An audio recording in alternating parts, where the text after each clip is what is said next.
আমরা এসেছি কুড়িগ্রাম জেলা শহরের খুব সন্নিকটে একটি আসলে অ্যাপোলো ইন্টিগ্রেটেড ফার্মে, যে ফার্মটিতে আসলে কোরবানির জন্য শতাধিক গরু প্রস্তুত করা হয়েছে কোরবানির ঈদের জন্য। সেই ফার্মে আমরা এসেছি।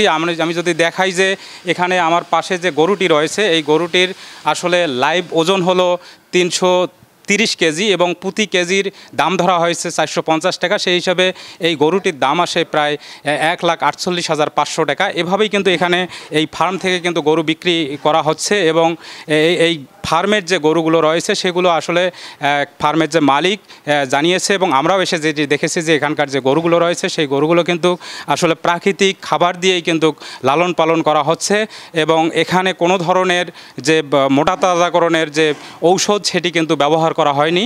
এর কারণে কিন্তু এখানকার যে গরুগুলো রয়েছে তিনি বলেছেন যে যেহেতু মানুষ এই গরুগুলো কোরবানি দিবেন, যার কারণে এই গরুগুলো আসলে প্রাকৃতিকভাবে লালন পালন তারা করেছেন এবং এর মধ্যেই যেটি বিষয় হলো সেটি হলো যে এখানে প্রায় 40টি গরু এই ফার্ম থেকে বিক্রি করা হয়েছে, যে গরুগুলোর আসলে বিভিন্ন জায়গায় বিভিন্ন ফার্মে নিয়ে গেছেন লাইভ ওয়েটের মাধ্যমে এবং সেই 450 টাকা কেজি দরে যে ওজনে যে দাম হয় সেই দামে কিন্তু এই গরুগুলো এখান থেকে নিয়ে গেছেন এবং ফার্মের যে মালিক রয়েছেন তিনি জানিয়েছেন যে এখানে যে কেউ এসে গরু নিয়ে যেতে পারেন। তারা কিন্তু এই গরুগুলো কখনোই হাটে উঠাবেন না এবং তারা এই ফার্ম থেকেই কিন্তু যারা গরু নিতে চান তাদের কাছে গরুগুলো বিক্রি করবে। এখানে যে গরু রয়েছে সেই গরুগুলো আসলে তারা যেটি জানিয়েছেন যে এই গরুগুলো কখনো হাটে তোলা হবে না এবং প্রাকৃতিকভাবে লালন পালন করা, যার কারণে তাদের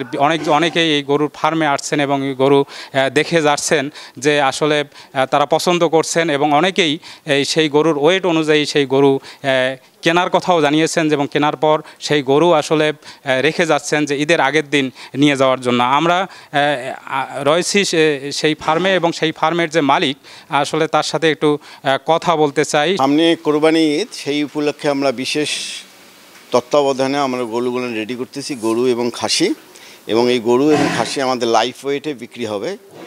গরুর লাইফ ওয়েটে কেজি হচ্ছে 450 টাকা আর খাসির কেজি হচ্ছে লাইফ ওয়েটে 570 টাকা। তো আমরা এখান থেকেই বিক্রি করব, আমরা এগুলো হাটে নিয়ে যাই না। এখানে আমাদের প্রাণী সম্পদ বিভাগ সার্বক্ষণিক তত্ত্বাবধানে এবং আমরা প্রাকৃতিকভাবে এই গরুগুলো আমরা তৈরি করতেছি। এতে আমাদের এখানে দারিদ্র্য বিমোচন তো হচ্ছে, কর্মসংস্থান হচ্ছে, আর আশেপাশের লোকালি লোকজন উপকৃত হচ্ছে এবং তারা কর্মসংস্থান তাদের ফ্যামিলিও চলছে। এইভাবে আমরা দীর্ঘদিন থেকে এটা পর্যায়ক্রমে চালায় আসতেছি। এখানে আসলে যে গরুগুলো বিক্রি হবে, অনেকেই যে হাট বাজারগুলো রয়েছে সেই হাট বাজারে অনেক ভিড় থাকে, সেখানে যেতে পারেন না, যার কারণে এখানে এসে কিন্তু নিরিবিলি পরিবেশে এখানে গরু নিতে পারবেন এবং সেই গরু নিতে কিন্তু কোনো ভোগান্তি বা কোনো ধরনের যে তারা হবেন সেটি প্রতারিত হবেন এমন সুযোগ কিন্তু নেই, যেহেতু এখানে ওয়েট অনুযায়ী গরু বিক্রি হবে। এবং এই ফার্মের যে সুবিধা হলো, যদি কেউ গরু কেনে এবং দেশের যে কোনো প্রান্ত থেকে সেই গরু কিন্তু এখান থেকে ট্রান্সপোর্টের মাধ্যমে সেখানে পাঠাতে পারবে এবং সেই গরুটি ঈদের আগের দিনও নিতে পারবে। সেক্ষেত্রে হয়তো যে কয়দিন গরুটি এখানে থাকবে তার যে খাবার খরচ সেটি কিন্তু বহন করতে হবে। এই ছিল কুড়িগ্রামের সদর উপজেলার পল্লী বিদ্যুতের সামনের যে গরুর খামার, সেই গরুর খামার থেকে বাদশা সৈকত, সময় সংবাদ, কুড়িগ্রাম।